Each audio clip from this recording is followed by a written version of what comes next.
Бүгінгі сенбі құрып кетті деп ойымда. Оған не қажеті бар мысалы ол нәрсенің да? Африка деген сөз шығады. Лос-Анджелестен Қазақстанға. PBL туралы. PBL дегеніміз не жалпы? Біздің қазақтарда да ол жақта біраз проблемалар болды да. Бір киім шығарады, бір нәрсе шығарады, а мұғалім адам шығарады дейді. Грантта оқыған жоқпын өкінішке орай. Мұғалім болу бір қазір енді престижный мамандыққа айналып келе жатқан сияқты. Қатты қасарсын, барғым келген жоқ, мүлдем жұмысқа.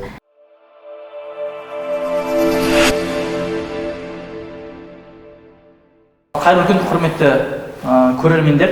Біз бүгін кезекті Зият подкастымызды бастадық. Подкастымыздың қонағы ағылшын тіл пәні мұғалімі мектебіміздің болашақ бағдарламасымен шет елде тағылымдамадан өтіп келген Жанжігітова Гүлзада апайымыз. Сәлеметсіз. Қош келдіңіз. Рахмет. Көңіліңіз қалай? Күшті. Әдетте сенбі күні не істейтін едіңіз жалпы? Сенбі күні үйде боламын. Өзім дамытуға, келесі аптаға пландар құрамын, солай жазамын көбінесе, солай өтетін. Бүгінгі сенбі құрып кетті деп ойымдамайсыз ба? Жоқ ол енді. Өте жаңағыда маңызды әңгімелер айтамыз деп ойлаймыз бүгінгі сенбіде. Тоже үміттенемін. Сәттілік сізге. Рахмет. Студиямызға тағы да қош келдіңіз. Бүгін бізде екінші шығарылым, екінші бөлім. Олай болса бірден сұрақтарға кезек берейік. Жалпы барлық адамдардың осы ағылшын тілі дегендегі ойына оралатын сөз ол IELTS. Осы төңіректе әңгіме қозғасақ, IELTS ол адамдарға қазіргі біздің қоғамға не үшін маңызды екенін түсіндіріп кетсеңіз, мүмкін студенттер, оқушылар қазірден IELTS-ға ден қою керек шығар. Мұғалімдерге не үшін маңызды екенін, біздің подкаст педагогикалық тақырыпта болғандықтан мұғалімдерге өте маңызды ма, маңызды болса несімен маңызды? Сол нәрсені мен де ойлаймын, ең маңызды нәрсе оқушылар әрине бізде приоритетте ғой, бірақ оларды үйрететін мұғалімдер ғой. Сол себепті мұғалімдерді бірінші орынға қою керек та, сол кісілердің біліктілігін арттыру, сол кісілерді IELTS-ға дайындау деген сияқты. IELTS деген жалпы сізге көп мүмкіндік береді. Шетелде оқуға, шетелде тәжірибе алмасуға, және ең бірінші нәрсе ол әдебиетке жол ашады, шетелдік әдебиетке. Айтады ғой, қанша тіл білсең, сонша адамсың деп. Сондықтан тілді артығырақ білген, көбірек тіл білген өте жақсы. Ал именно оның ішінде IELTS-тан көбінесе беретін бізге приоритеті ол шетелге оқуға түсу.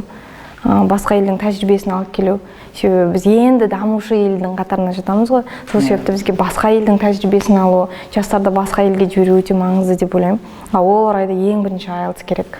Маған келетін мұғалімдер келіп кеңес сұрайтын мұғалімдер бар ғой, оқушылар немесе шетелге оқығым келеді, шетелдің тәжірибесін көргім келеді деп көп мақсатпен келеді да.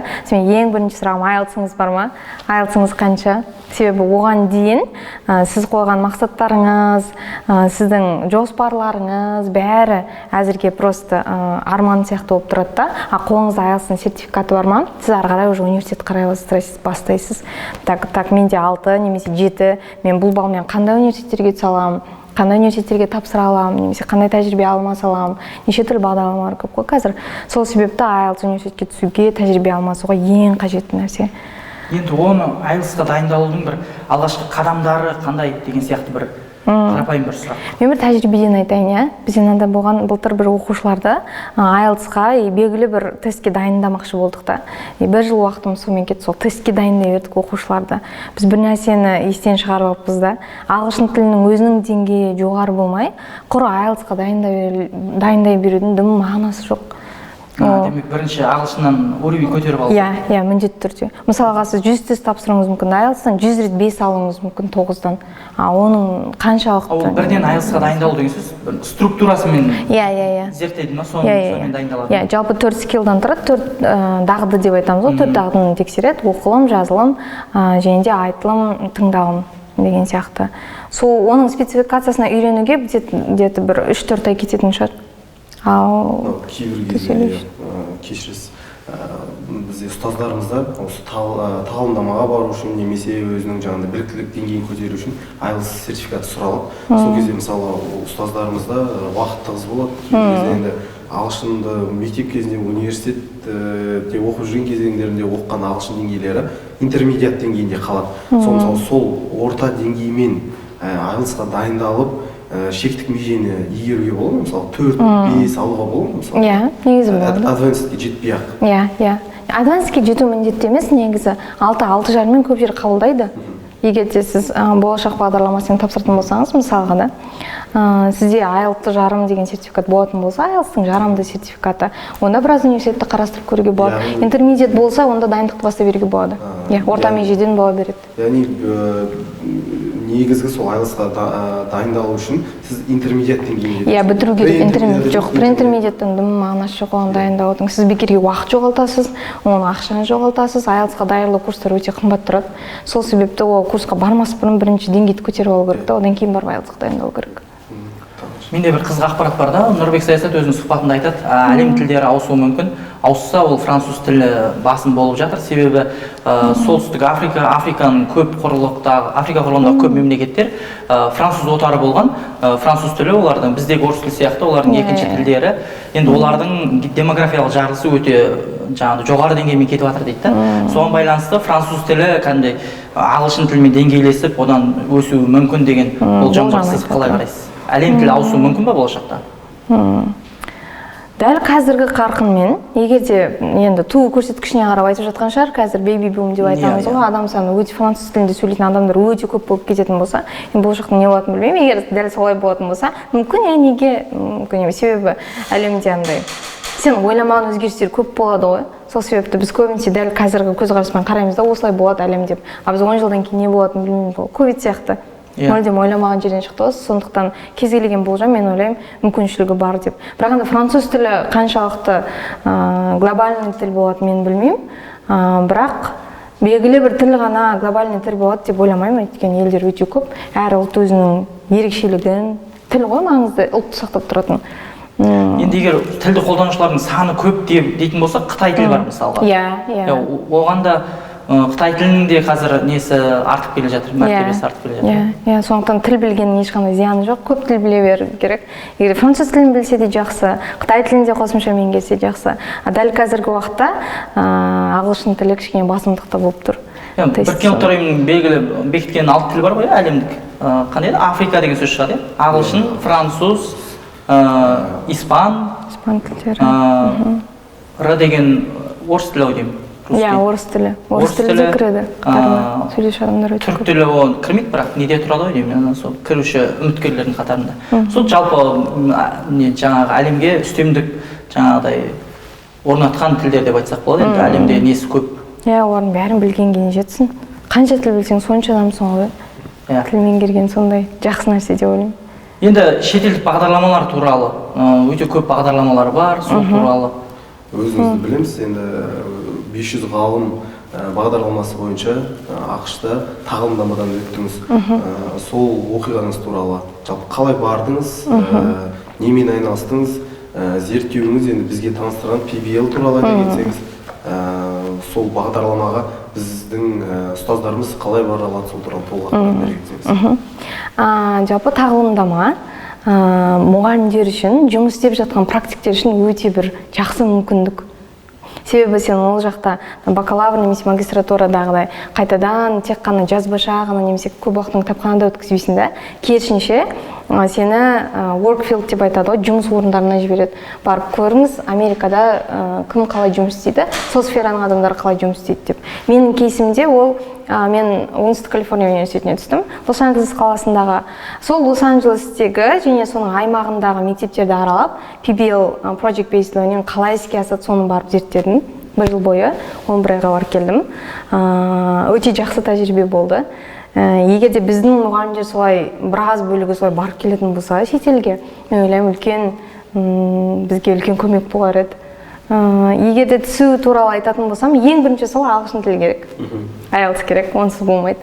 Ары қарай мен болашақ бағдарламасымен түстім. Болашақ бағдарламасының өзінің критерийлері бар. 2 тест тапсырасыз. Бірінші тілдік дағдыдан тексереді, екіншісі сіздің логикаңызды деп айтамыз ғой. Кішкене арифметикаға, математикаға ұқсас есептер келеді. Екінші бөлігінде. Қатты қиын емес негізі. Негізі қиын емес. И және үшінші ең решающий деп айтады, маңызды этап ол интервью, собеседование болады. Қандай сұрақтар қойды? Так, маған көбінесе ағылшынша сұрақтар қойды. Тұтқиылдан қойылатын сұрақтар бар ғой. Сыни тұрғыдан ойлауды дамыту үшін біз оқушыларға қоямыз ғой. Сондай сұрақтардың біреуін қойды. Бізде noise pollution деген бар. Қазір әлемнің кірленуі бар ғой. Ластануы. Ластануы. сол ластануның ішінде noise pollution деген бар, шу арқылы ластану деген. Бұрынғыдай қазір біздің ұйқымыз тыныш емес қой. Кәдімгі шу ма? Иә, кәдімгі шудың ластануы деген термин бар да. Үлкен қалаларда. Иә. Сонда сол проблеманы сіз қалай шешер едіңіз деген сұрақ қойды. Тұтқиылдан прям мен отырдым, и бірінші сұрағым сол болды. Сондықтан ол жақта көбінесе адамның стресске қалай шыдап береді, ойламаған жерден бір қиын сұрақ қойып қойса, адам ол ситуациядан қалай шығады, ол жерде дұрыс емес деген жауап жоқ менің ойымша. В основном сол адамның сол ситуацияға қалай реакция береді, соны тексеретін сияқты. Сондай сұрақтар қойды маған. Психологиялық тұрақтылығыңыз. Иә, ол ең маңызды нәрсе. Сол тесттерден өттіңіз, одан кейін қандай жалпы үдеріс болды? Ол тесттерден өткеннен кейін ең бірінші документ жинау басталады. Документтердің бәрін тапсырасыз, одан кейін жаңа тестті тапсырасыз, одан кейін жаңа собеседование болады. Одан кейін барып, біраз уақыт өткенде, бір 20 күннен кейін гранттың тізімі шықты. Декабрьдің 15-нен қателеспесем. Ол шыққаннан кейін сіз жолға шығуға дайындала бересіз. Одан кейін де біраз документтер бар, бірақ олар қатты көп емес. Так, тағы не айтсам болады ол туралы? Барған кезіңіз туралы айтып берсеңіз.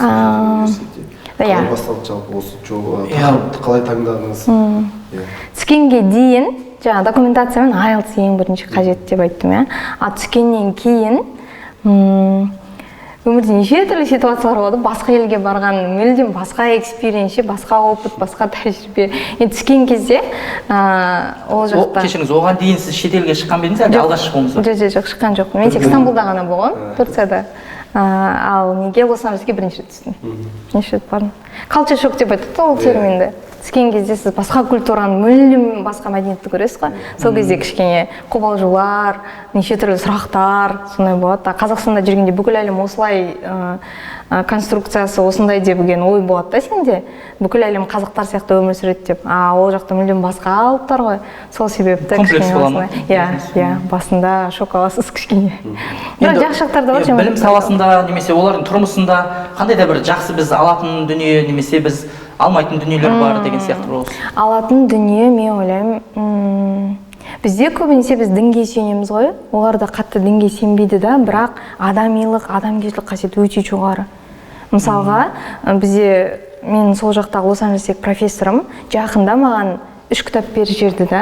Лос-Анджелестен Қазақстанға жасы 70-тен асқан кісі, үлкен кісі, оған не қажеті бар мысалы ол нәрсенің да. Бірақ оларға адамдармен қарым-қатынасты сақтап қалу, ол білет мен жас екенімді, әлі тәжірибем аз екен, айтады да, сен әлі көп нәрсені үйренуің керек деп, сол жақтан кітап салып жіберді. Біздің қазақтарда да ол жақта біраз проблемалар болды да, Мексика еліне қыдыруға шыққан, сонымен қайтадан шыға алмай қалды олар. Сол кезде де олар адамилық танытып, профессорлар жиналып соған көмектесті. Оларда дін жоқ. Біз көбінесе дінге сенеміз ғой. Оларда көбінесе онда қат қалған дін жоқ та. Дін жоқ, сенімдер болмаса да адамгершілік өте жақсы. Адамгершілік өте жоғары деңгейде, бір-біріне көмектесу сондай. Ал бізде дінге қат сенгенмен, мен ойлаймын, көбінесе соған сенеміз ғой біз, ислам дініне. Ол жақта болмаса. Оқу процесіндегі қандай зерттеумен айналыстыңыз? Тағылымдамада басты мақсатыңыз не болды? Басты мақсатым, бізде енді постсовет countries деп айтады, бізде совет үкіметінен кейінгі елдер деген термин бар, біздің елдерге арналған, ТМД елдеріне.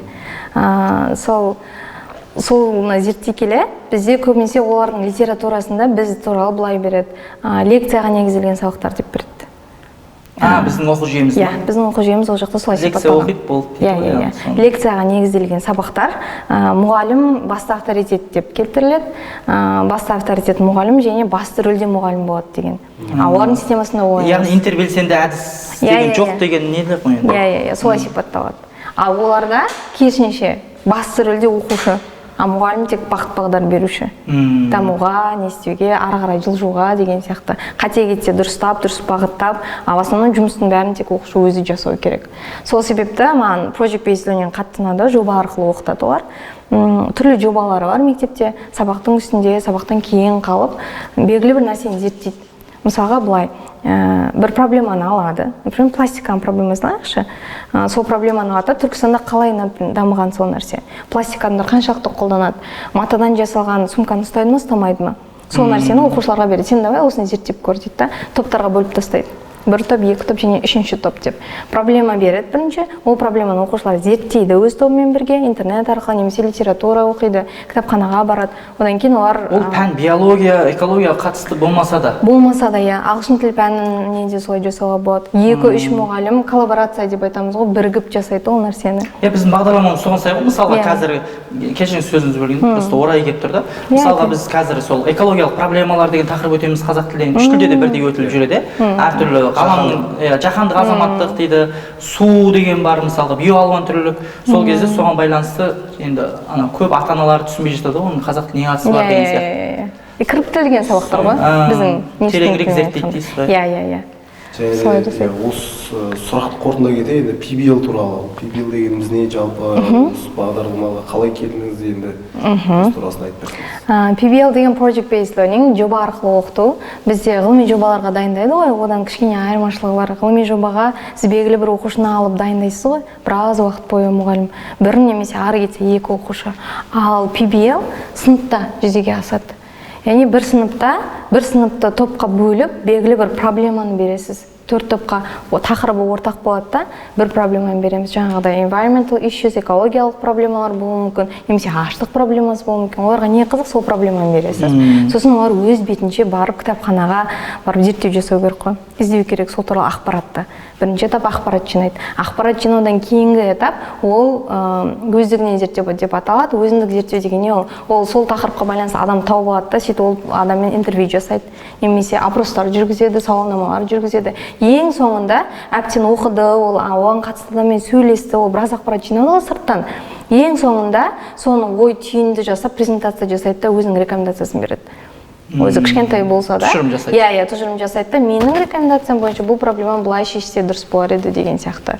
Оған кез келген проблеманы беруге болады. Бұл жерде басты мақсат сабақтың оқу және де түсінік айту деген нәрсемен қалып кетпеу керек қой. Бала мектептен шығып сол проблеманы ары қарай зерттеу керек. Мақсаты сол. Енді шетелде біршама айттық, мұғалімдік туралы ағылшын тілі пәнінің мұғалімі болуды ол сіз кішкентайыңызда армандадыңыз ба, әлде ол грант болсын деп түстіңіз ба, осы бір ара жігін ажыратып осы туралы сөйлессек? Грантта оқыған жоқпын, өкінішке орай.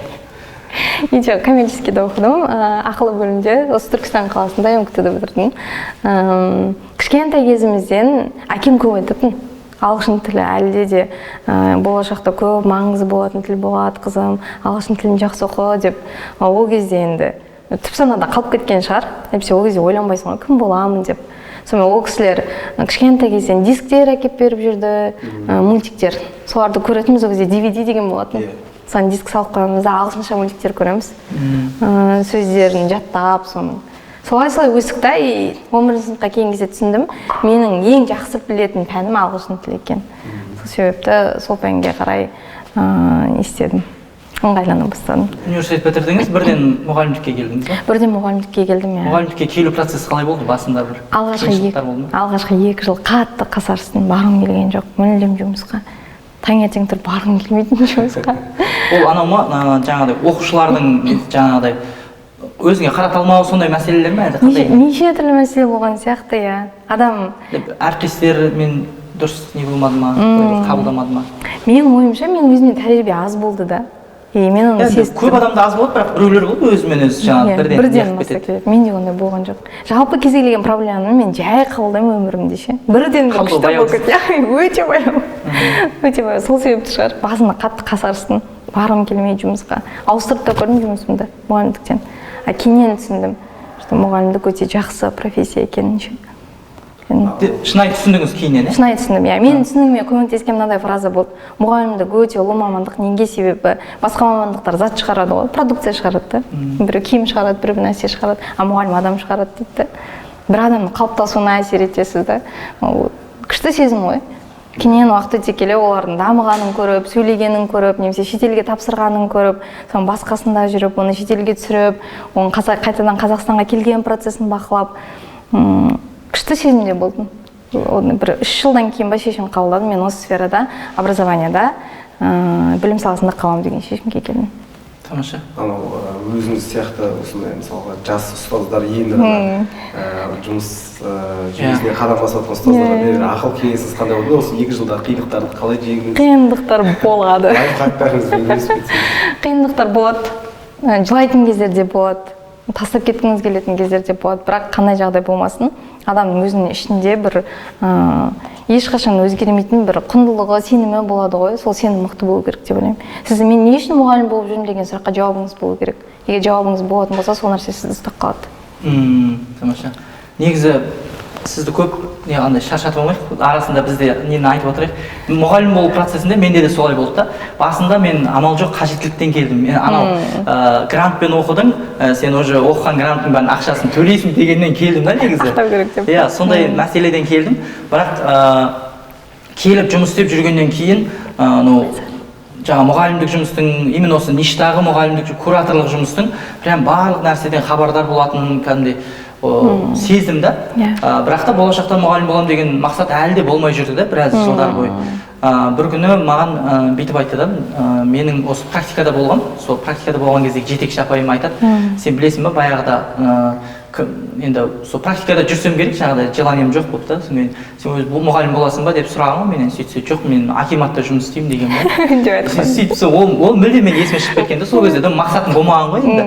Бірақ сол осы мұғалімдікке келгеннен кейін жаңағы айтады ғой, бір басыңды тығып ал или сіңісіп ал, одан кейін үйреніп кетесің деп. Шын мәнінде де негізі біраз үйренгеннен кейін уже суда жүзген балық сияқты өзің еркін сезінесің да. Ол сала сен сәл болсын жақын болсаң да, егер прям енді бір жақын еместер болады ғой, мүлдем жаңағыдай несі жоқтар. Бірақ көбінесе сөйтіп адам сіңіп кетеді. Сондықтан жас мамандарға менің де айтар кеңесім негізі сәл шыдап бақса, ары қарай уже жақсы үйренісіп алады. База қалыптасады, уже 1 жыл жұмыс істесең сенде 1 жылдық жаңағыдай қымыжылар болады деген сияқты қарапайым тілде. Келесі жыл уже тағы да сол қосыла береді базаңа, багаж қосыла береді. Тәжірибе қосыла береді. Бұл ана сөз деген емес пе, жаңа 3 күннен кейін көрге де үйренесің деген. Жоқ әлде бір 2 жылдан кейін махаббат ашыла ма шын мәнісінде де? Ашылады. Жоқ, ашылады негізі. Оқушымен жұмыс істеу қызық қой. Шын мәнінде қарап тұрсақ, оқушымен жұмыс істеу қызық. Осы Абай Қалшабектің ойы бар, тағы бір кісілерден естідім, Ескендір Бестайдан естідім, айтады да, мысалға осы уақытқа дейін жер бетінде болған адам және қазір бар адам барлығы 100 миллиард шығар дейді да, 100 миллиард шығар дейді да. Бірақ 100 миллиард адам 100 миллиард түрлі дейді да. Оның жүретін жолы да 100 миллиард түрлі дейді да. Сол сияқты сенің алдыңда отырған әрбір оқушы да өзінше индивид, өзінше тұлға дейді да. Ол керемет бір жаңағыдай жаратылыс дейді да, онымен жұмыс жасау керек. Анау жаңағы бар еді ғой, бізде оқитын 9-шы класстың құқығында ма бар еді, әр адам жеке тұлға деген жаңағы жапырақтар бір-біріне ұқсамайды екен, ғалымдар зерттеген прям бір талдағы жапырақтар бір-біріне ұқсамайды, құмдардың өзі фигурасы бір-біріне ұқсамайды. Сол сияқты ол адам деген вообще күрделі жаратылыс, ол да бір-біріне ұқсамайды. Олармен жұмыс жасау қызық та мысалға. Сондықтан ол нәрсеге мен шынымен кәдімгідей мұғалім андай маған андай қиыншылық жоқ та, шынымен мұғалімді жақсы көріп істеп жүрмін да дәл қазір. Мен істеп жатқаныма қазір 6-шы жыл болды. Мүмкін біреуде 1 жылда үйреніп кетер, мүмкін біреу кіре салып үйреніп кетер, біреу 3-4 жылда үйренер, бірақ сол үйреніп алады дағыны, содан кейін ары қарай саласын дамытады. Бірақ негізі енді әке шешесі оның оқу кезінен қазір не қылу керек сияқты, профориентацияға әке шешесі де қызығу керек сияқты да. Себебі бұл жерде қазір енді отработка деген мәселе бар. Отработка мәселесі бар, сен грант екен деп оқи беру, қазір ешкім оқи бермейді. Әрі мұғалімдік салаңында қазір балдар көбейді, жаңа түсу балы, шектік балы көбейді. Соған байланысты мұғалім болу бір қазір енді престижный мамандыққа айналып келе жатқан сияқты. Дұрыс айтасыз, ойды қорытындылай кетейін, енді бұл ұстаздық жол сіздердегі, яғни бұл тек сол үйреніп кетуден емес, яғни іштеріңіздегі осы салаға деген бір махаббаттан болып тұр ғой, өйткені яғни бұл нәрсені 3 мамандық бар ғой, яғни ол мамандық таңдамайсың, мамандық сенің өзіңнің ішіңде болады, мамандық сен таңдайтын. Олардың бірі осы ұстаздық. Яғни сіздердің бойларыңызда болған қабілет, қасиет осы ұстаздыққа жақын болып тұрғандықтан, және ұстаздық деген мамандық сіздерді таңдап тұрғандықтан, қазір енді сол салада енді Арслан ағай бізге сіздерді деп жатыр. Сіз қалай болды? Биыл Арслан ағай бізде мұғалімдікке келді жаңадан. Бұған дейін куратор болған Арслан ағай. Бірінші жыл қалай өтіп жатыр? Ұйымдастырушы куратордан мұғалімдікке өткен қалай екен? Сіз жауап беріңіздер. мен әлі ұстаздықта сол сіздер сияқты жаңағы 2-3 жылдан кейін барып айтпасам әлі махаббатқа ашылған жоқ десең. Әзірге жылап алатын кезеңдемін де. әзірге жастыққа жылап алмаймын. ертесінде жұмысқа кетіп тұратын кезеңдемін әлі. сондықтан да маған Гүлзат апайдың лайфхактары өте қызық болып жатқаны да сол ғой негізінде. қалай жеңді деп мен шын мәнісінде де сол осы биыл ғана ұйымдастырушылық жұмыстан ұстаздыққа ауыстым. енді 1-тоқсан аяқталып міне 3 айдай болып қалды жұмысқа. соның 2 айы 1 айы бір айы арпалыспен, 1 айы сондай бір өз-өзіңді жеңумен өтсе, енді келе сол салаға төселіп жатыр. Онсыз да қызық болмайды, бірақ Арслан мен айтайынша, егерде бәрі оңай болып кетсе, өмірде жеңіл келе беретін болса, дым қызығы болмайды. Көтеріліп кетесің осылай десең. Солай қиындықпен келгенде жақсы кете сол мен өзімді зона комфортымнан шыққаным сол кезде өйткені мен осыған дейін бір студент кезінде жүрген кезде де, одан кейін жаңағы ұйымдастырушы жұмысқа келген кезде де зона комфортында жүргеннен кейін саған қиын болған жоқ па? Өте қиын болған жоқ, мен өте оңай болды. Өйткені ұйымдастырушылық менің шын мәнінде жаңағы жапондар айтатын икигайымдағы жұмыс екен да негізінде ше. Мен әрбір сол ұйымдастырушылықта өткен 1,5 жыл, 2 жылдай уақытымның ешбір күнінде жұмысқа қиналып келген емеспін негізінде. Ешбір күннің соңында бір қиналып өткен емес, жеңіл өте берген. Уайымдаған емеспін да. Бірақ ұстаздыққа келгеннен кейін ертеңгі күнімді, ертеңгі сабағымды жоспарлау, соны уайымдап, одан кейін сол сабақты беріп біткеннен кейін сабақтың соңында жаңа 25 оқушыны уайымдайсың. Сол тақырыпты түсінді ма, осы тақырып әрқайсысы біліп кетті ма, мен бір нәрсе үйрете алдым ба деген сияқты өз-өзінің ішінде жаңағыдай бір өз-өзін кінәлау болады екен. Сезімдер өте көп негізінде, ол айта берсек, талқылай берсек көп. Оған бөлек подкаст жасау керек десе. Сондықтан да айтарым, сол тура сіз кешкен басындағы ең бірінші 2 жылдық қиыншылықты мен енді басында өткізіп жатқан сияқтымын. Енді қазір енді біршама ретке келді. Енді менторларымыздың арқасында әйтеуір бір жолға түстік қой, бірақ енді ең осы кәсіптің ішіндегі жауапкершілігі жоғары жұмыстардың бірі ол менің ойымша ұстаздық деп ойлаймын. Жауапкершілігі өте көп. Әртүрлі кәсіпте сен қауіпсіздік үшін жауап беруі мүмкін, немесе бір өнімнің дұрыс жасалуы үшін, немесе бір заттың сапалы болуына жауап беруі мүмкін. Ал бұл жерде сенің алдында бір сыныпта 25 оқушыдан 4 сыныпқа келген кезде 200 адамның болашағына жауап бересің былайша келгенде. 200 адамның алдағы уақыттағы өмірі сенің қолыңда болып тұр да. Сондықтан да осы нәрселер көп ойландырады негізі. Жақсы нәрсе ол. Жақсы, осыған байланысты анау қызық зерттеулер жүргізген да Искендер Бестай деген нелер Астанада сондай кәдімгі зерттеу жүргізген. Астанада жалпы қыста бәрі тұрады да жаңағыдай телевизорды қосады дейді да, телевизорда жаңағыдай пәлен градустан минус не жаңағыдай суық болып тұрса, болды уже оқушылар қуанады дейді, мектепке бармаймыз деп ше. Сөйтеді да одан кейін барып оқытушылар да мұғалімдер де қуанады дейді, бірақ олар амал жоқ жұмысқа барады дейді, бірақ оқушылар келмейтін болды деп олар қуанады дейді жаңағы. Сол сияқты олар айтып жатыр да, оқушы дейді жаңағы Финляндияда, жаңағы дамыған мемлекеттерде айтып отыр, оқушы мектепті кәдімгідей таңдап бару керек дейді, мен барамын деп ше. Өз еркімен кәдімгідей ше, барасың бармайсың ба бүгін деп айтады, сол кезде барамын деп өз бару керек дейді да, сен ана қинап емес дейді да. Соған байланысты түрлі зерттеулер жүргізген, содан кейін барып айтады да, оқушы да кәдімгідей махаббатпен келу керек дейді жұмысқа. Ана жаңағы енді біздікі енді зияткерлік жаңағыдай мектеп қой, енді бізде енді мысалға бір балдармен үлкен проблемалар көп емес деген секілді ғой, енді жаңағы бұзық балдармен деген сияқты ше. Мен андай рахат келемін да, бір каникулдың кезде оқушыларды сағынасың да, бір ана қылжақбас оқушылардың несін әзілдерін сағынасың, бір жаңағыдай саған тиісіп отыратын бірдеңе қылып үнемі сөйлеп отыратын оқушыларды сағынасың, бір кіріп барасың да жаңағыдай бір нәрсе айтсаң кім қалай жауап береді, бір сондай бір қызық жағдайларда. И одан кейін сол мектепте сондай жағдайды, атмосфераны қалыптастырдық дейді жаңа Искендер Бестай. Оқушылар кәдімгідей өз еркімен не қылады, келетіндей қылып мектептің атмосферасын өте жақсы қылдық. Одан кейін барып оқушылардың өзіндік өзін өзі басқару ұйымы сөйтіп біреулер жазалайды дейді, жаңа бұзық болған оқушыларды не қылады, мектепке сен 3 күн келмейсің деп жазалайды дейді да. Сөйтсе олар оған жаза болып тиеді дейді да, мә келмеймін мектепке деп ше. Себебі мектеп ол жаңағыдай қалай бір түрме сияқты оқитын амал жоқ, баратын жер болмау керек дейді да. Балаға жаңа сіз айтқандай болдан жаттап кел емес, жаңағыдай ғылыми жұмыс, қызықтырып, қызық тақырыптармен барлық пәндер солай болса, ол жаңағыдай қызық барады. дейді ғой енді бұл деңгейге енді жетуге бүкіл мектептер жетуге біраз енді не керек шығар, біраз еңбек керек, иә, еңбек керек, уақыт керек шығар. Бірақ біз ойлаймыз көбінесе шетелде идеализировать ете береміз ғой, ол жақта бәрі күшті деп ше. Бізде де жақсы жақтар өте көп негізі. Осындай жағын айтыңызшы кәне. Шетелге шыққан кезде барып түсінесің ол нәрсені. Ойлаймыз ғой, қолда барда алтын қадір жоқ, керемет деп. Мысалға соны құндылықтар, отбасы құндылықтар бізде өте жақсы сақталған. Отбасы институты тамаша. Иә, отбасы институты керемет бізде. Барған кезде түсіндім соны.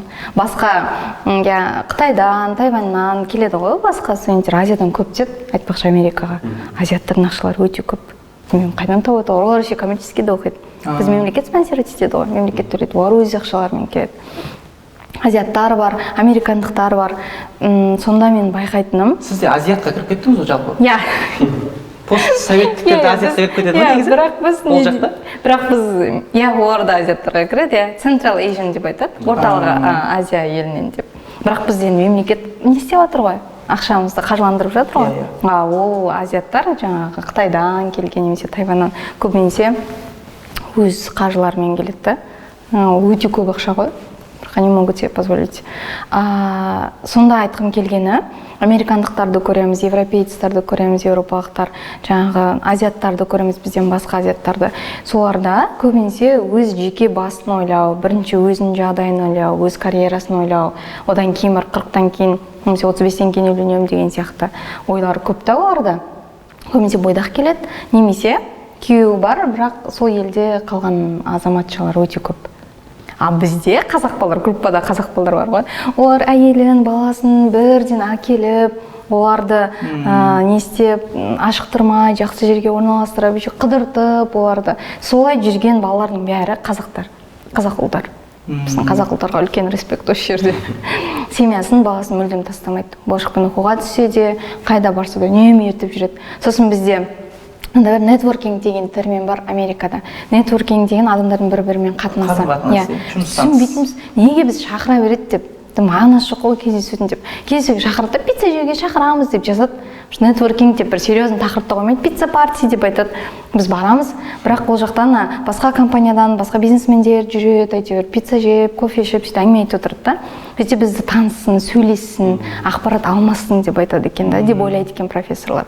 Сол үшін шақырады екен. Сондай жиындарға барсаң да, қазақтар бала шағамен шулап, әйелдерімен берекелі болып өздері әңгімелесіп сөйтіп жүреді. Осыны көрген кезде біздің менеджеріміз бар еді, Джимми деген, сол айтатын, сіздерде осы отбасы құндылығы өте жақсы сақталған деп. Болашақта қандай болады мен білмеймін дейді, қазір глобализация ғой енді. Бізге де жайлап әсер етіп жатыр ғой. Кеш шығады, тұрмысқа кеш ілінеді деген нәрсе бізге де енді келіп жатыр ғой. Болашақта қандай болатынын білмеймін, бірақ дәл қазір сендерде отбасы құндылықтары өте күшті дамыған, біз сырттан қарап қызығамыз. Иә, солай айтты. Олардың қатты қызығатын нәрсе. Күшті нәрсе. Біз 9 мамырда жігіттерімізге сыйлық жасағанбыз. Сол кезде олар таң қалды, жігіттер күні деген күн болады ма не деп. Қатты таң қалған, сол кезде біз оларға да сыйлық жасадық та. Сол кезде қатты таң қалған, сіздердің бір-бірлеріңізге, әйел адамның ер адамға деген құрметі ерекше сіздерде деп. Әйтпесе ол мысалы равноправиеға сондайға не істеген адам ғой. Оларды кішкентайынан шетел етеді ғой. Бірақ сонда да оның өзіне жағымды болды да. Что сыйлық не істеген, сыйлаған деген сияқты. Так что бізде отбасы құндылығы ер адам мен әйел адамның арасындағы сыйластық әлде де сақталған. Тамаша, иә. Бізде отбасы институты тамаша қалыптасқан ғой. Мысалға, жалпы әулеттің ішінде де үлкен кісілердің мысалға заң болады, оларға қарсы шықпайды деген сияқты да, енді тамаша. Сондықтан сол нәрсені барынша сақтап қалуға тырысуымыз керек деген бір осы жерде түйін айта кетейік. Енді профориентацияға бір келсек, қазіргі мысалға біздің аудитория мүмкін енді сол оқушылар, студенттер шығар. Профориентация деген мәселеде, мысалы мен өзімде інілерім бар, олар жаңағыдай мамандық таңдау кезінде мұғалім болғысы келмейді дағыны, бірақ өзінің кім болатынын білмейді да. Содан кейін мен айтам да, Қазақстан бір өндірісті ел емес деймін да, мысалға Шымкент қаласы тек аграрныймен дамыған, мына қала бір сұмдық өндіріспен дамыған деген сияқты ше, бір ондай ел емеспіз да, мысалға. Бір аграрный болса да біреу бидай ексе, ол қасына уақытша ғана комбайнер жалдайды да, ары қарай жоқ қой, мысалы, істейтін жұмыс жоқ қой жерде. Мысалы деймін да, көп жоқ енді, компаниялар үлкен өндіріс компаниялар көп емес, бар енді көп емес. Барлық енді мұнай саласында көбісі шығар. Бірақ осыған байланысты мысалға мен ойлаймын, егер бір адамдар болады болмысы өзі сондай бір адамдармен жылы қарым қатынас құра алатын, адамдармен сөйлесе алатын аса қатты тұйық емес адамдар, демек мұғалім бола алады деген деп ойлаймын да өзім енді жалпы қарабайыр бір логикамен солай ойлаймын да. Сондай қарындастарыма, інілеріме мұғалім болған жақсы деп айтсам, олар онша анандай иә дейді да, бірақ былай өзі сенгісі келмейді ол нәрсеге. Ал бірақ та бізде мектептер, ауруханалар негізгі жұмыс көзі, және бір қызығы мектептерден маман жетіспейді. Бірақ мұғалімдікті бітірген көп нелер біраз, енді білмеймін, статистиканы точно білмеймін, біраз басқа салада жұмыс істеп жүргендер көп. Осыған байланысты не айтасыз? Сен профориентацияға Назарбаев мектептерінде бірінші ағылшын тілі пәнінің мұғалімі барады ғой негізі. Соған байланысты мүмкін бір табан жақын шығарсыз. Бұл жерде кішкене бөліп айтайын, мектептерге не үшін барғысы келмейді? Мектептерге барғысы келмейді, себебі қазір енді жалақыны көтеріп жатыр ғой. 4-ші жыл қатарынан көтерді. Қазір жаман емес. Жалақысы төмен деп айта алмаймын, бірақ жалақыдан да маңызды нәрсе бар да, ол инфраструктура. Сіз оқитын мекеменің, сіз жұмыс істейтін мекеменің жағдайы. Қазір көп мектептерде сол нәрсе әлі күнге дейін ақсайды. Сіз ол жаңадан келген мұғалімге қанша айлық бергеніңізбен, егер де оның жаңағы тамақ ішетін орны дұрыс болмаса, күнделікті әжетханасы, тамақ ішетін жер, әжетхана, демалатын жер, отыратын жер, сабаққа дайындалатын жер ең маңызды нәрсе. Ол мүлдем талқыланбау керек. Ол болу керек па, болмау керек па деген талқыға да түспеу керек та. Мұғалім өзіне де комфорт сыйлайды ғой ол. Мен сторис түсіру мүмкін дейсіз ғой әдемі жерлерде. Ол адамның кәдімгі анатомиясы, оған қажет нәрсе да ол, қажеттілік ол. Қажеттіліктен кейін барып жаңағы мотивациямыз, басқа нәрселер кетеді. Ал бізге ең бірінші қажеттіліктерді қамтамасыз ететін жақсы мектептердің жағдайы керек. Әжетханасы әлі сыртта мектептер әлі күнге дейін бар ғой. Ал ондай болып тұрған кезде біз жаңа студенттерді қанша жерден шақырғанмен жалақысы жоғары деп көбісі келгісі келмейді. Ол бір проблема. Не үшін барғысы келмейді? Екінші нәрсе, мен ойлаймын, оқушыны бізге ата-ана, басқа мұғалімдер, оқушының таңдауына көп араласып кетеді бізде. Бізде семья институты өте жақсы дамыған ғой. Сол себепті мен шақтар бар дейсіз ба?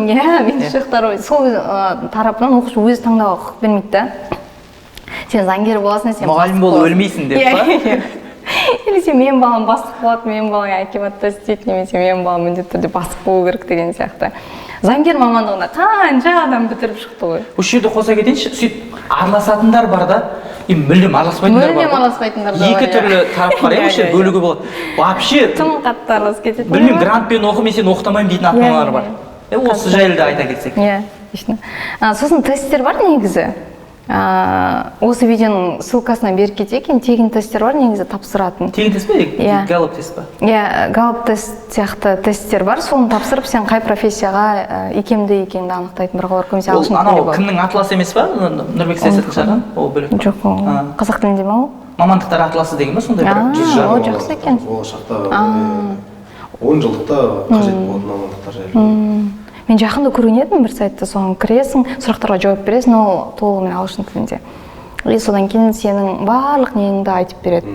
Сенің жақсы тұстарың, мына дағдылар сенде өте жақсы дамыған, саған сәйкес келетін мамандықтар деп түсімін жазып береді. Қазір кең тарап жатқан, бірақ ол жаңағы ақылы түрде галлоп тест. Галлоп тест сол қазір өте кең тарап жатыр, негізі көптеген халықаралық мектептерде де галлоп тестті негізі тапсырып, оқушылардың 5 ең үздік қабілетін, қасиетін анықтап береді, одан барып 5 дамытуды қажет ететін қабілетті анықтайды. Сол 5 үздік қабілетіне байланысты оқушылардың 10 мамандығын таңдап береді. 10 мамандық сол қабілеттерге сәйкес болады. Бірақ қазіргі таңда ол жылдар өткен сайын ол қабілеттер де өзгеріп отырады. Жұмыстың түрлері де өзгеріп жатыр. Ең әлсіз қабілетіңіз бәлкім 2 жылдан кейін сіз сол нәрсемен жұмыс істегеннен кейін сол қабілетіңіз алдыңғы қатарға шығуы мүмкін дейді.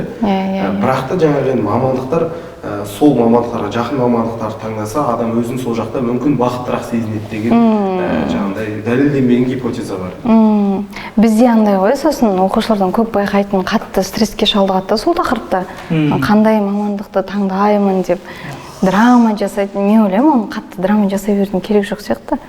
ең бірінші бағытты жақсы білу керек. Қай бағытта кетесің, қай пәннің жобасында кетесің. Хотя жаратылыстану Иә, жаратылыстану немесе гуманитарий. Егер де сен бағытыңды білсең, оның ішіне біраз мамандықтар бар ғой.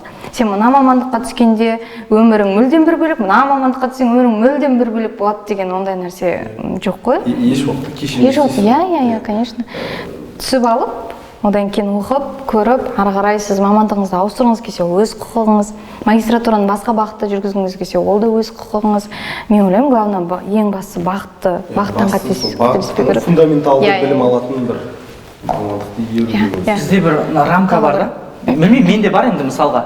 Анандай крутой мамандықтарға былай үйден шығасың, там галстук тағып аласың, қолыңда портфель, күшті машинамен. Қазір қоғамның тренді болып тұр. Иә, сондай күшті машинамен барасың, бір анау жұмыс орныңда күшті, жаңа сіз айтқандай бір комфортный, әдемі, көп машинаңды не аласың, кеттің, кірдің, жұмысқа бардың, там стеклянные здания деген сияқты ше. Бір сондай бір не болады. Енді сіз шетелде болдыңыз. Шетелде мұғалім мамандығы сондай бір күшті дейміз, или сондай топовый мамандықтарға кіреді ме жалпы, сондай күшті деп оқушылар армандайды ма шетелде мұғалім болып? Жоқ. Әлде ол жақта да Ол жақта да сол проблема, иә. Америкада дәл солай. Қазір қатты көтеріп жатыр ол жақта да айлықты. Айлық жағын мұғалімдерге өте көбейтіп жатыр да. Бірақ түсетін мамандықты таңдайтын нелер, оқушылар өте аз. Көп емес. Ол жақта еще қиын мұғалім болу. 2-1 мұғалім бола алмайды. Диплом алғаннан кейін сіз 2 жыл тағы оқисыз мұғалім болуға. Credentials деп айтады. Сізге рұқсат береді. Бұл адам психологиялық тұрғыдан оқушыға зиян келтірмейді. Барлығы дұрыс, ментальное здоровье деп айтамыз ғой. Менталды тұрғыдан денсаулығы жақсы. Өзін-өзі ұстауы жақсы деп 2 жыл бойы сізге үйретеді. Өзін-өзі қалай ұстау керек. Одан кейін барып сыныпқа кіргізеді. Сондықтан мұғалім болу қатты оңай емес ол жақта. Бірақ ол жақта оқушылар да қиын шығар. Оқушылар да қиын, иә, біздегідей емес. Айтып тұрмын, біздің жақсы жақтарымыз өте көп. Ол жақта құрмет деген дүние нелеу шығар. Иә. Мұғалімге мамандық бағыттаушы ретінде ғана қарайды да, бізде ұстаз деген мүлдем бөлек ұғым, ол мұғалім дегеннен гөрі. Ол жақта тек мұғалім ретінде қабылдайды. Бірақ университетте профессорлармен жақсы араласады. Олар біраз уақыт бойы өмірінің соңына дейін араласуы мүмкін профессормен. Сондай университетте жалпы мектеп, Америка, именно мен болған Америкада мектептерге қарағанда университеттері қатты дамыған. Жағынан өте жақсы дамыған. Ал именно мектепке келетін болсақ, мен ойымша Жапония елінде мұғалімдерге деген құрмет прям өте керемет. Бізде де әлде де бар ғой енді. Прям Жапониядағыдай болмаса да, әлде де құрмет бар.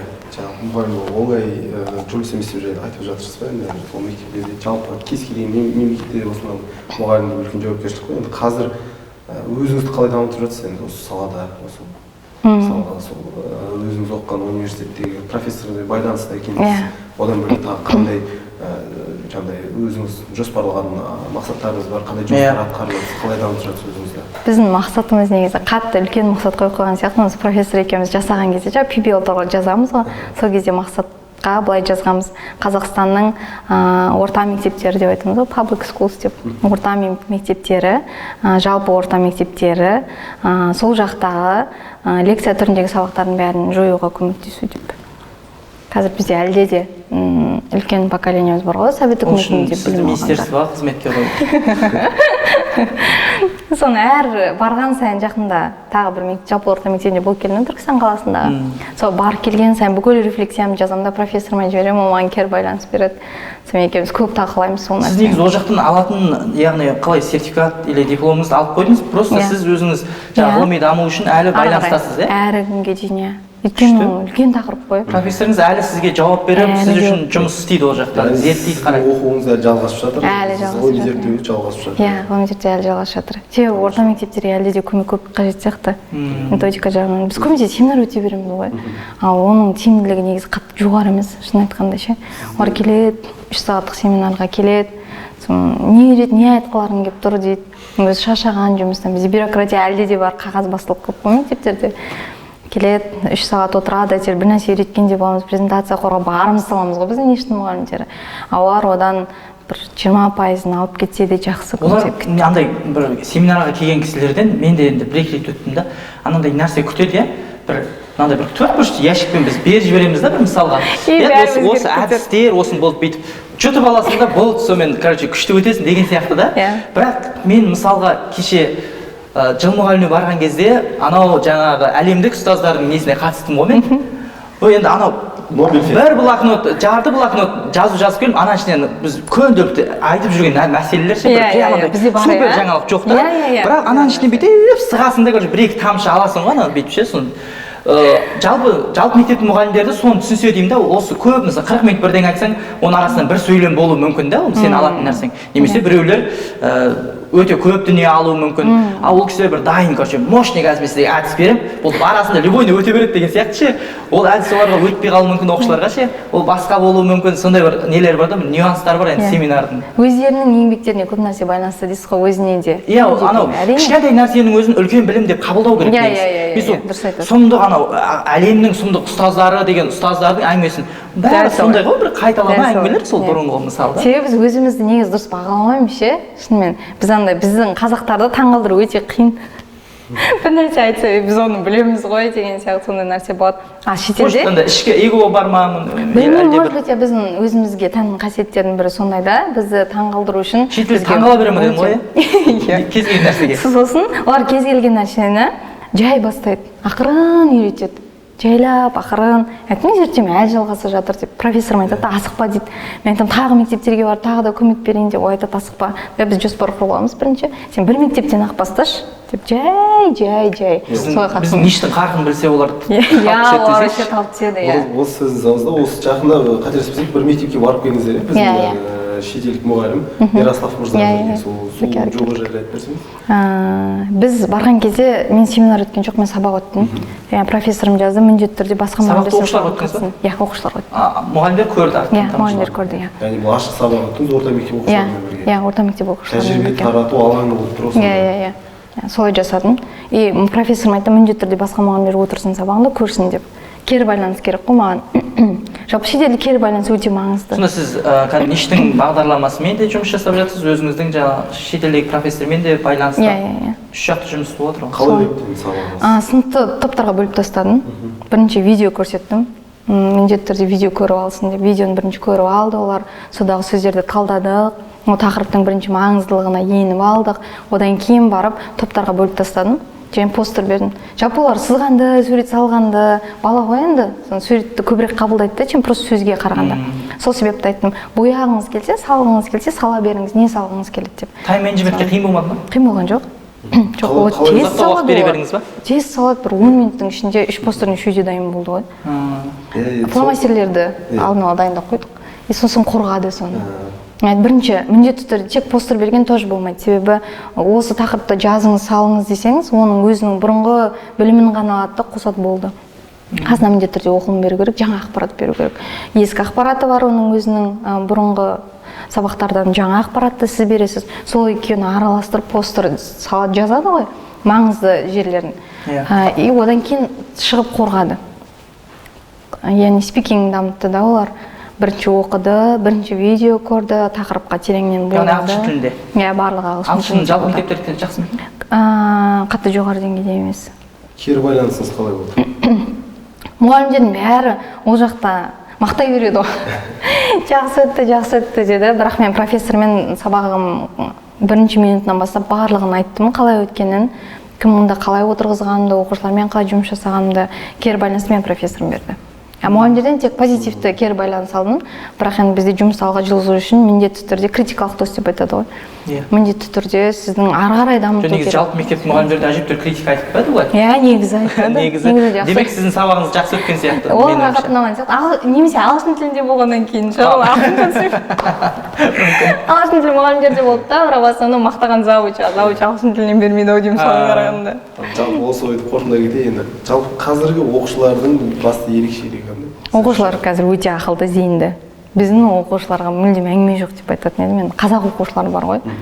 Семьяда құндылық бар оларда, ең басты нәрсе. Жалпы шетелге шығара берудің бір әдісі бар да, егер де оның ішінде құндылықтары болса, болды. Басты сол. Иммунитет болу керек. Иә, иммунитеті болу керек. Болса қорықпай шығара беру керек. Иә, қорықпай шығара беруге болады.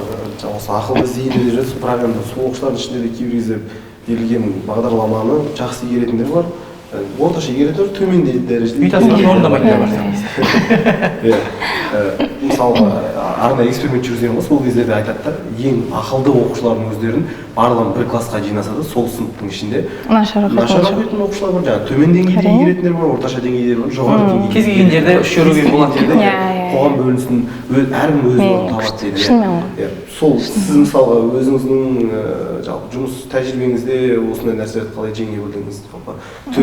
Негізі төмен деңгейді орта деңгейге көтеруге болады, бірақ орта деңгейдегілердің балансы қиын да, немесе олар жоғары деңгейге көтеріледі, немесе төменге түсіп кетуі мүмкін. Ортаны баланс сақтау өте қиын. Дифференциация ғой енді. Дифференциация сабақта. Былай айтар едім, мен меңгеру өте қиын оқушылар бар ғой. Біз түрлі әдістер қолданамыз ғой. Қосымша кішкене материалдарды жеңілдеу оқып береміз, немесе текстен қиналатын болса, мен алдына аударманы жасап, оның алдына бірінші беремін деген сияқты. Бірақ одан да бұрын менің нәрсем, қосымша сабақтан бұрын айтатын нәрсем, ол оқушы жақсы оқыса да, ол оқушы нашар оқыса да, менің ол адамға деген қарым-қатынасым, оның ерекшеліктерін көру мүлдем өзгермейді. Мен всегда айтамын оларға, сен өзгермеу керек және. Сабақтың үстінде ағылшын тілімен ғана шектелмейді ғой өмірі. Ол өмір деген басқа жақсы азамат болуы мүмкін ғой. Ол басқа пәннен мықты болуы мүмкін, менің пәнімнен әлсіз болғанмен. Мысалға, бір бала бар да, ағылшын тілі жақсы емес, бірақ бір нәрсені ұйымдастырушылық қабілеті өте жоғары. Менің оған деген сыйласым сабақтан 3 шығады енді. Сабақтан 3 шығады, бірақ мен оған деген қарым-қатынасым сіз оны 3-ке шығатын оқушыны бөліп жармайсыз. Жоқ, мүлдем. Екеуміздің қарым-қатынасымыз өте жақсы сыйластықтамыз, хотя ағылшын тілінен әлі. Бірақ ол да бұл сыйластық бағаны көтеруге әсер етеді деп ойламау керек оқушыда. Жоқ, ойламау керек. Солай. Шынайы бағалау керек, бірақ қарым-қатынасты өзгермеу керек та ол оқушы. Тамаша лайфхактар болды деп айтсақ болады. Енді жалпы не айтылмай қалды, қорытындыға жақындасақ. Не айтқыңыз келіп еді жалпы, не айтылмай қалды, біздің тараптан сұрақтар дұрыс болды ма, қойылмаған сұрақтар болды ма? Басты нәрсе айтарым, қыздарға айтайыншы мен. Айтыңызшы қыздарға ма, камера қарап тұрып айта беріңіз. Қыздарға айтайын. Мен нем ойлайтын, өзім жетем барлығына деп. Біраз уақытқа дейін солай келдімше, қазір 30-ға толдым ба, биыл 30-ға толдым. Сосын бәріне тек өзім жетем, ақша табам, карьерамды қуам деген сияқты. Бірақ бұның бір жақсы жері, менің тигізер пайдам әлде де орта мектептерге кішкене бар деп ойлаймын. Ол жағынан өкінбеймін. Көп оқу жолын көбінесе приоритетке қойғаным үшін соның бір пайдасы орта мектептерге көп көмек тигізе аламын.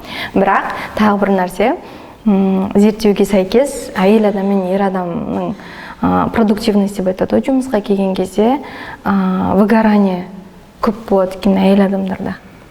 Біз қанша жерде выгорание қалай аудараламыз? Қазақшада не деп айтамыз? Жану ма? Жалпақ деп болады. Жұмыстан шаршау, жаңқылық. Сіздермен мүлдем біз жарысуға да келмейді екенбіз. 50%-ын алсақ та, 50%-мен десіп жүрсек те, сіздердің организмдеріңіз солай жаратылысы. Енді жаратылыс ер адамдар сыртта жұмыс істеуге, табыс табуға арналған, жалпы негіз. Сол нәрсені түсіндім мен. Оның қанша жерден сен равноправие, теңдік, бәрі тең болу дегенмен шаршайды. Әйел адам тезірек шаршайды екен. Себебі оның организмі ана болуға, баланы тәрбиелеуге, soft skills деп айтамыз ғой, жұмсақ дағдылар көбірек дамыған әйел адамдарда. Ал жаңағыда ерлермен жарысып, бәрібір жеңе алмайтынымды мен түсіндім. Ол нәрсе мысалы әлемде сондай бір қызық құбылыстар бар да. Егер ол анық тең деп тапса, онда жаңағыдай спорттарда бөлмеу керек деген сияқты менде бір парадокс болады да. Әрине ол еркектің жаратылысы бір бөлек, әйелдердің бір бөлек. Тамаша. Еркектердің де ер азаматтардың бізден жарыса алмайтын кездері бар ғой, бала тәрбиесі жағынан. Әйелдің артықшылықтары бар, еркектің артықшылықтары. Сол себепті карьераға келген кезде, оқуға келген кезде, енді оқуға ешқандай нем жоқ, оқу керек, оқуды өмір бойы оқу дейді, өмір бойы өзіңді өзің дамыту өте маңызды. Бірақ карьераға келген кезде 100% бермеу керек. 12 сағат күнде бір жұмыс үшін мен ойлаймын приоритеттерді дұрыс қою керек деп әйел адамдарға. Деп қыздарға кеңес бересіз? Тек қыздарға кеңес беремін. Тамаша, ендеше біз түйіндесек болады, бізде жақсы әңгіме болды. Құрметті көрермендер, оқырмандар, біздің жобамызды қолдаңыздар. Зият подкаст енді ғана бастап жатырмыз. Бізде бірінші номер жарық көрді. Енді екінші осы номерін түсіріп жатырмыз. Қызықты пікірлеріңіз болса, ұсыныстарыңыз болса, міндетті түрде комментарийға жазыңыздар. Келесі жолы сол комментарийларды оқып, сіздердің пікірлеріңізді мүмкін қараймыз біз. Осымен аяқтайық. Арсен ағай не дейсіз? Жақсы, сау болыңыздар. Міндетті түрде жаңағыдай айтқандай комментарий қалдыруды ұмытпаңыздар, себебі біз ең үздік комментарий жазған, және де келесі біздің студиямызға келетін қонақты да ұсына кетіңіздер. Сол кісіні дәл тапқан адамдарға біз арнайы сыйлығымызды ұсынатын боламыз. Тамаша, өте жақсы ұсыныс айтты. Ендеше біздің қазақша контентке, біздің педагогикалық подкастқа қолдау білдіріңіз, таратыңыздар, бөлісіңіздер. Амандықта, көріскенше.